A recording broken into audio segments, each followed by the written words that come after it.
Hi, I'm back again. Yeah, so as I was saying about this hitchhiking business, because I'd tagged it on to the previous year's travel, I knew that I could do it.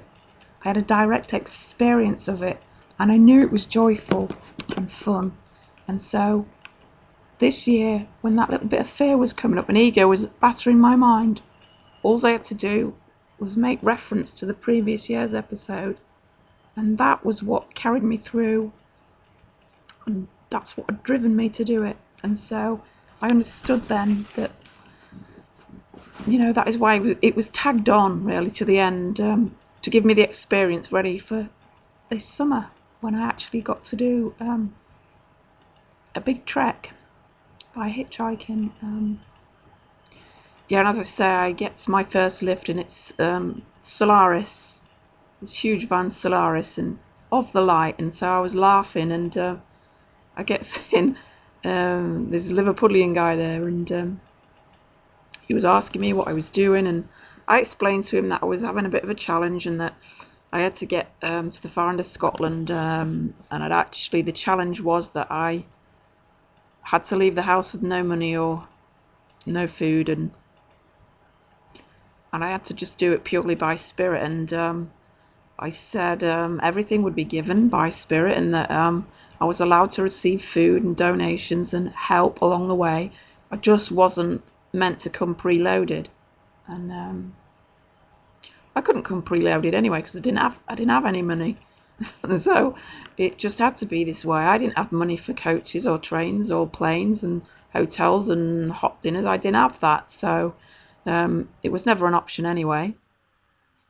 So I'd explained all this to him, and he said, "Oh well, you don't mind if I give you some money, do you?" And I said, "Of course not," smiling like a Cheshire cat. I was just smiling at the way Spirit orchestrates it. It's just phenomenally amazing. And anyway, he pulls out this wallet, and it was about 8 inches deep of notes, a big wad of notes. He had a lot of money, and so instantly I didn't feel any guilt around taking money because he had tons of it and he wanted to give it to me. And he gave me a £10 note, and he said, "I want you to buy a Jif lemon. You know those squeezy ones, a squeezy Jif lemon." And I was thinking, because I'm in the right mind and I'm coming from a place of love, I was thinking, oh, that's nice. Yeah, Jif lemon. I mean, because I do like lemon, so I thought, yeah, what a nice thought. Maybe if I get thirsty along or my mouth dries out on the journey, I could just squirt this lemon around my mouth. And I thought, how lovely, that's so sweet. And then he pipes up from the wrong mind, coming from fear. It was a totally opposite of what I was thinking. I mean, I thought he was trying to give me refreshment because I was in the right mind looking from love. And he was like, yes, I want you to get this Jif lemon because it's the most lethal weapon I know. This is coming from an ardent Liverpudlian. He said, yeah, it's the most lethal weapon I know. He said, if anybody tries to do anything or attack you, you squirt that in their eyes. He said, it's the biggest killer I know. And so I was being instructed on lethal weapons, and it was so funny. You could see the contrast of living a life through the Holy Spirit's lens, in love, and and in the right mind, and then the total contrast of somebody living in fear, and in the wrong mind. How the two gets interpreted differently, and so that had me laughing for a start. I was in fits of laughter, and not to the guy, but I was at a smile and this happiness and this joy, and inside my mind I was pissing my pants, but not obviously in front of the guy. Anyway, we get up towards this motorway, and he said, "Have you hitchhiked before?" And I said, "No." Well, apart from the previous year. And he said,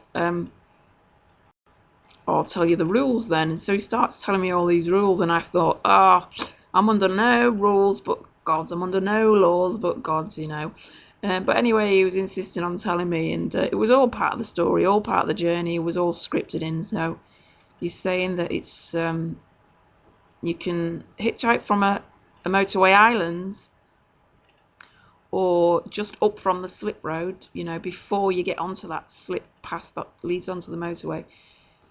But if you get actually onto the slip road, or you know, that leads onto the motor, that's illegal. You can't do that. You can be arrested, ticketed, and whatever. He said, so don't go on the slip road, and don't, you know, don't do this and don't do that. And he gave me all these rules anyway.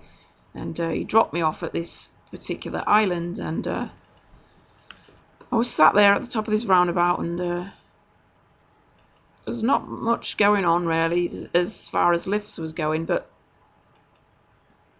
I stood up, and I heard Spirit say, you see that lamppost up there?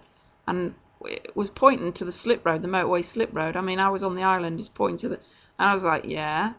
You see that lamppost on that slip road? Yeah. I want you to stand under that now. And I'm like, oh, that's illegal, joking around. And no, we want you to stand under that now.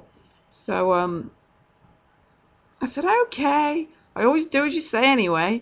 So I went and stood under this this lamp. I was right underneath it.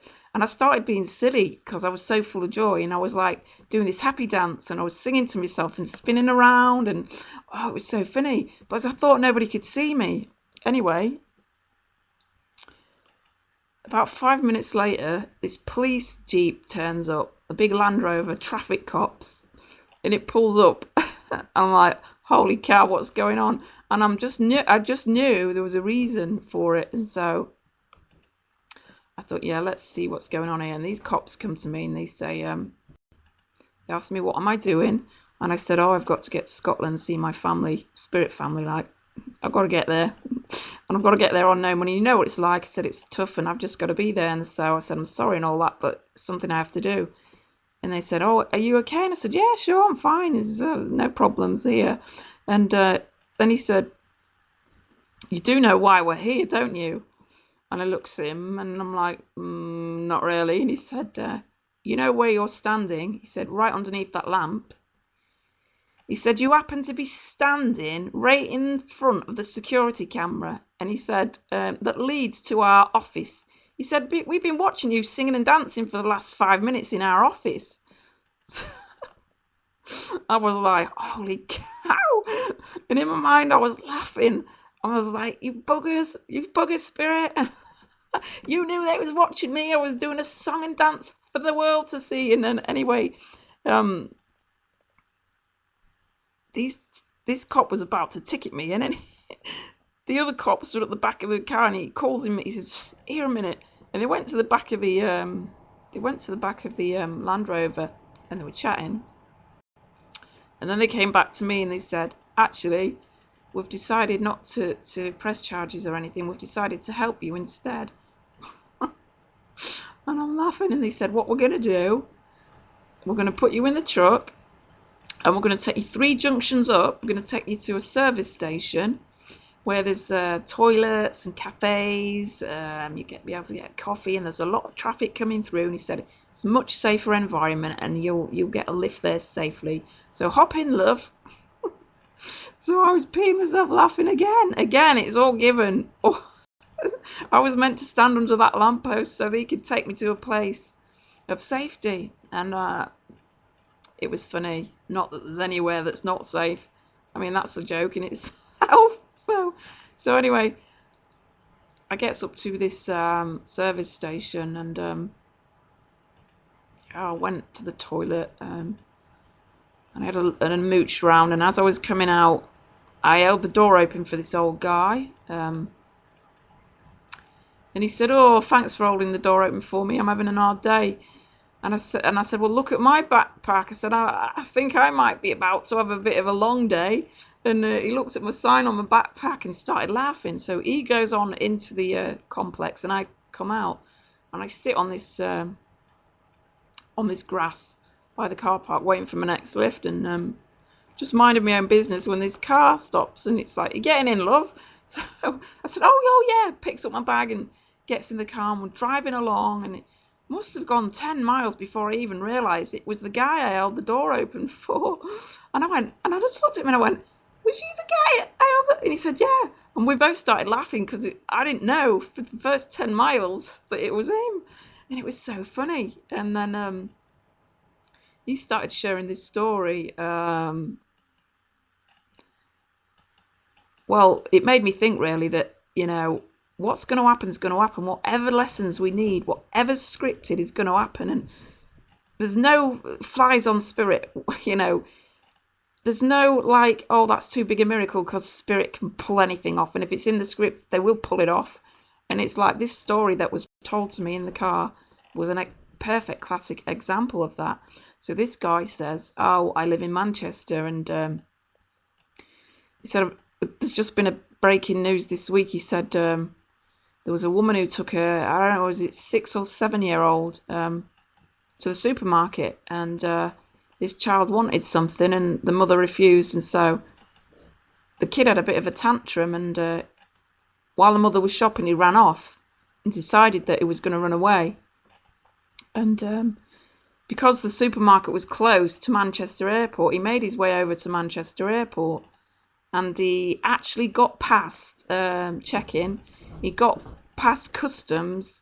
He even got past the boarding, when you're boarding the plane. He even got past them. And even though staff meant to do a head count before the flight takes off, he even got past that. And this 7-year-old child ended up in Rome. All the way from the UK to Rome. And I was in stitches laughing. I thought, wow. I mean, there's no flies on spirit. What's in the script is in the script, and nothing's going to stop it. So this little boy has got through check-in and customs and even boarding attendants. He's got through the works and created a big stink at Manchester Airport. Some people were fired, but it's just an amazing story that this 7-year-old boy went to Rome on his own. Oh, if you're going to run away, kids, do it in style, eh? Rome. That was so funny. Yeah, so, when he dropped me off, I got another lift straight away by he was a car salesman and a really nice guy. And he gave me his mobile phone number and he said, if you get into trouble anywhere and any stretch, you ring me, I'll come and get you. And so, even if I had any doubts, which I didn't, not a single doubt, everything was given me anyway. And then on my next drop, I was stood at these services and I was stood under this tree and I started to feel a little bit cold and I was wondering when my next lift was going to be when Spirit sort of indicated me to go into this cafe area. And I had this £10. I didn't buy my Jif lemon, by the way.